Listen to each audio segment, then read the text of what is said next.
When Meghan Markle sat across from Christiane Amanpour in CNN's studio, everyone expected a poised, intelligent exchange. Two accomplished women, ready to discuss truth, media, and legacy. But what began as a calm and polished interview soon took a very different turn. Christiane's steady, sharp questions met Meghan's carefully guarded replies. Beneath the bright studio lights, the tone began to shift and respect started to crack. By the time the cameras stopped rolling, one would leave furious, the other quietly applauded. The CNN studio in New York was pristine. Soft gray walls, gold-lined details, and the quiet hum of equipment set the stage for another major broadcast. Christiane Amanpour, ever the image of calm professionalism, reviewed her notes with methodical precision. Across from her sat Meghan Markle, dressed in an ivory blazer and silk blouse, posture perfect, expression serene, or perhaps intentionally so. "Good evening," Christiane began warmly but measured. "Tonight we're joined by Meghan, Duchess of Sussex, an advocate, producer, and former senior royal, to talk about life beyond the palace, her projects, and the global conversations she continues to inspire." Meghan smiled gently. "Thank you, Christiane. It's good to be here to talk about what really matters." The first few minutes flowed smoothly. Meghan spoke confidently about her foundation, her podcast, her advocacy for women's rights. The camera adored her as always. Her answers were well prepared but polished, each phrase chosen with care. Christiane listened attentively, interjecting with thoughtful curiosity. Yet beneath the civility there was a tension, a quiet current only seasoned interviewers could sense. Christiane noticed the stiffness in Meghan's posture, the faint defensiveness in her voice when questions edged near controversy. "You've often spoken about finding freedom, leaving one of the most traditional institutions in the world," Christiane said. "Looking back now, do you feel you truly found that freedom?" Meghan's smile remained, though her eyes sharpened slightly. "Freedom is personal," she replied smoothly. "It's not about where you live or what you leave behind, it's about living your truth. And I've done that, even when the media tried to twist it." Christiane nodded gently. "You mentioned the media. Do you believe coverage of you has been unfair or simply uncomfortable?" Meghan gave a short laugh, not quite amused. "There's a difference between discomfort and cruelty. Most of what's written about me wasn't journalism, it was harassment dressed in grammar." Silence filled the studio. Even the crew looked up. Christiane remained composed, though her eyes glimmered with interest. "I see," she said. "And yet some critics argue you've used the media effectively yourself, through documentaries, interviews, books. Would you say that's fair?" Meghan's smile vanished. "Critics love that word when a woman tells her story. When a man does, it's leadership." The comment landed heavily. Christiane nodded slowly. "Fair point. But some say there's a contradiction between advocating for privacy and staying so public." Meghan crossed one leg, her voice cool. "Privacy isn't isolation. It's control. The right to choose what to share, when, and with whom. People confuse curiosity with entitlement." Christiane studied her carefully. "Do you ever worry that your version of privacy seems like selective transparency?" Meghan's tone hardened. "People can interpret however they want. They usually do." A brief silence followed. Meghan adjusted her sleeve, her smile returning with a hint of challenge. Christiane pressed on, her tone calm but keener now. "Let's talk about your husband, Prince Harry. You're one of the most talked-about couples in the world. How do you handle the constant attention?" Meghan's gaze flicked toward the camera, then back.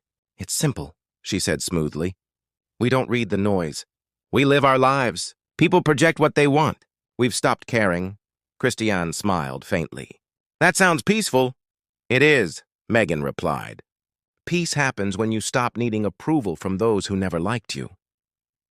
The words lingered, eloquent, yet defensive. "Do you think that detachment has come at a cost?" Christiane asked. Meghan's eyes flashed. "You mean have I lost fans?" "No, I've lost noise. That's not a loss, it's freedom." The room went still. The interview was only 20 minutes in, but the temperature had dropped. Christiane, unflustered, made a quick note. She'd been through war zones and political crises. She recognized when lines were being drawn. And in that CNN studio, one had just appeared, between the interviewer and the interviewed. After a short break, the lights seemed sharper, the air heavier. Meghan readjusted her mic and smiled politely at the crew. Christiane returned with that signature calm that could disarm presidents. "Welcome back," she said softly. "We're continuing our conversation with Meghan, Duchess of Sussex, about life, identity, and the public eye." "Thank you," Meghan replied, poised. "I hope we can continue that conversation part." Christiane laughed lightly. "Of course. I promise, no cross-examination." Her tone was playful, but the tension lingered. "You've spoken about redefining your role," she continued. "Do you feel misunderstood?" "Constantly," Meghan said. "People love to invent stories. I've spent my career in storytelling, but when I tell my own, it's called manipulation." "You see narrative as both power and burden," Christiane noted. "That's what happens when a woman doesn't fit a box," Meghan replied. "People can't decide whether to praise or destroy you." A quiet ripple passed through the crew. "Still," Christiane continued softly, "you've been called calculated, that your moves seem rehearsed." Meghan's smile thinned. "Fascinating. Men call it strategy. For women, it's deceit. You've seen that pattern." "Patterns reveal truth," Christiane said evenly. "Or bias," Meghan countered. "People see what confirms their beliefs." "Then what's the truth, Meghan?" Christiane asked. Meghan paused, her tone deliberate. "The truth is, I've built peace in a world addicted to my pain." Christiane didn't blink. "And yet you stay visible." "The world didn't force that. I use my voice. That's not seeking attention. And your audience understands that distinction?" "I don't owe clarity to people who refuse to listen," Meghan said, her control slipping slightly. Christiane's tone remained precise. "You've spoken about feeling unsupported in the UK. Critics argue the monarchy gave you one of the biggest stages in the world. How do you respond?" "That's an interesting frame," Meghan replied tightly, "as if opportunity cancels harm. That's like saying a woman can't speak about harassment if she got promoted." "So you view your experience as systemic mistreatment?" "I view it as survival," Meghan said. "A decorated cage is still a cage." The silence deepened. "You said freedom is control," Christiane pressed. "But isn't control another cage?" "No," Meghan snapped. "Control is dignity, and I won't apologize for mine." Christiane jotted a note.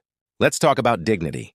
You've built a platform around compassion and empowerment, yet some describe your leadership as cold, unyielding." Meghan's eyes narrowed. "Anonymous sources, I assume?" Christiane hesitated just long enough. "There's always someone hiding behind a source," Meghan said coolly. "After decades in journalism, you should know gossip when you see it." "Perception tells its own story," Christiane said. "Then ask why strong women are called difficult when they won't be controlled," Meghan shot back. "If I were a man, you'd call me decisive." "Some might," Christiane said softly. "Others might call it arrogance." A hush fell. Meghan blinked, her composure cracking. "I beg your pardon?" "You speak of compassion, but dismiss every challenge as bias," Christiane said. "Confidence and condescension look similar on camera. The difference is how people leave feeling afterward." Meghan's voice dropped, cold. "Sincerity doesn't need your approval." "No," Christiane replied quietly. "But accountability does." The red light glowed brighter. Two women sat in silence, one furious, one calm. The next act would decide who looked stronger. The final segment opened like a storm. "You talk often about compassion," Christiane said steadily. "But when people disagree, does it vanish?" "No," Meghan said firmly. "Compassion has boundaries, something your industry might learn." "Boundaries are important," Christiane said. "So is honesty. Don't you owe that to your audience?" "I am honest," Meghan replied sharply.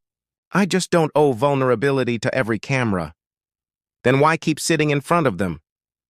Christiane asked quietly. The question struck hard. "Because I have something to say," Meghan said. "Not because I owe you explanations." "I don't twist words, Meghan," Christiane said. "I clarify them." "Oh, please," Meghan scoffed. "This isn't journalism, it's entertainment." "You want your headline? Meghan lashes out?" "Go ahead." "No," Christiane said calmly. "I came for truth. But every time truth nears you, you call it an attack." "How dare you?" Meghan whispered. You don't know my life. You're right, Christiane said. But I've interviewed people who've survived far worse, without weaponizing their pain. Meghan's composure shattered. Weaponizing, she repeated. You have no idea what it's like to live dissected.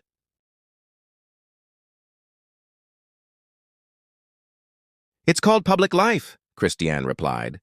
Power brings scrutiny. That's consequence, not oppression. The air went heavy. Meghan stood abruptly. I don't need to be lectured by someone confusing empathy with debate. No one's lecturing, Christiane said evenly. But not every question is cruelty. This isn't a conversation. It's an ambush, Meghan snapped, unclipping her mic. The static filled the silence. Christiane folded her hands. If you walk away now, she said softly, that says more than any answer could. Meghan froze for a heartbeat, then strode off. The door shut behind her. Silence lingered. The crew looked to Christiane, unsure. She straightened her notes and looked directly at the camera. Sometimes conversations don't go as planned, she said softly. That's truth, uncomfortable, imperfect, unfiltered. Her voice steady, her eyes calm. What you just saw wasn't about winning. It was about the cost of honesty in a world obsessed with image. The red light faded. The crew exhaled. Another headline was already being written. Another viral clip born. What did you think of that clash between Meghan Markle and Christiane Amanpour? Was Meghan right to walk away? Or did Christiane finally ask the questions no one else dared? Tell us in the comments, and don't forget to like and subscribe for more tense real-life interviews that spiral out of control.